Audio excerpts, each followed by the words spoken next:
a silver lining for Biden to some extent in that does this stall attempts by dissenters within his own party to try to get him off the Democratic ticket in November because, you don't necessarily want to be seen piling on an ailing president. President Biden tested positive for COVID-19. The White House confirming that he is suffering mild symptoms. He was due to speak at an event earlier of a Latin American civil rights activists, but that was cancelled. In fact, it was the organizer of the event actually who made the initial announcement saying that he wouldn't be attending because he had tested positive for COVID-19. Let's speak to Niall Stanage, who is White House columnist at The Hill. Niall, hello, good evening. Good evening. How are you? Very well. What do we know so far? We know, as you say, that the president is experiencing mild symptoms. The White House has now sent out a note from his doctor. He is experiencing a runny nose, a cough, and I quote, general malaise.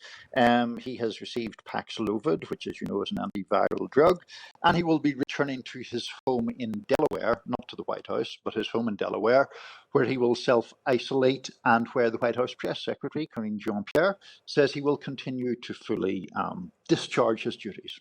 And look, it may be now that it's not the news it used to be this. In 2020, vaccinations, life moving on somewhat as well for people. But it is still part of a package of problems for Joe Biden. It just adds to that sense that he can't catch a break at the moment. Yeah, that's right. I mean, obviously, things have been flying thick and fast ever since his pretty disastrous debate performance on June 27th in Atlanta. This does add to his troubles, certainly in one way, in the basic level of health. And, it does raise concerns about an 81-year-old man, even though, as you note, COVID isn't perceived to have the gravity that it once did. I do wonder, not to be immediately cynical and move to the political element of this, is there a silver lining for Biden to some extent in that does this stall attempts by dissenters within his own party to try to get him off the Democratic ticket in November because, you don't necessarily want to be seen piling on an ailing president. You think that's true? You think that perhaps this will give him a bit of breathing space? It could do. It could do. I mean, I think that it is tricky. Obviously, the attempt to get him off the ticket is inherently difficult by its nature. And one needs to be, if you're a Democratic dissenter, cognizant of sort of the dignity of the office, as people think of it here. And so it could be tricky. The reverse side is it takes Biden out of action. Does that mean that he's less able to, call up lawmakers and try to solidify their support for him? How does this work now, Niall? I mean, he has a team of doctors, the finest medical care in the world. What will happen for him over the next couple of days? Well, he'll obviously be attended to with great expertise and intensity. It's his home in Rehoboth in Delaware. He has two homes. This is the beach home that he's going back to. Clearly, the team of White House physicians will continue to attend to him. I mean, obviously, just regardless of political view, one hopes that he will be okay and that the symptoms don't get any worse.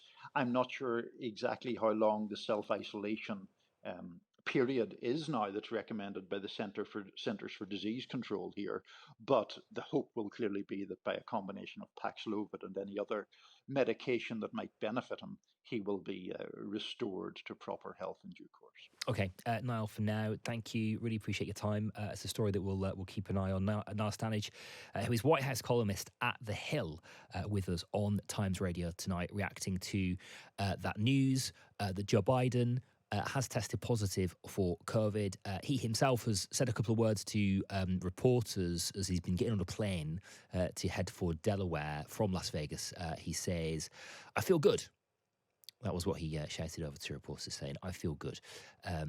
White House medics saying that he has mild symptoms, a bit of a cough, bit of a runny nose, general malaise, was feeling a bit unwell earlier on, didn't really get much better throughout the course of the day, was tested for COVID-19 and has tested positive for COVID-19. And as we've been saying a couple of times, perhaps not the news it was a couple of years ago, but part of a package of problems in a sense for Joe Biden. Reaction coming out of the Republican National Convention on that as well. Some wishing him well, others not. wishing him well from there, which is, I suppose, the what you could expect from American politics at the moment, as divisive as divided as it has become.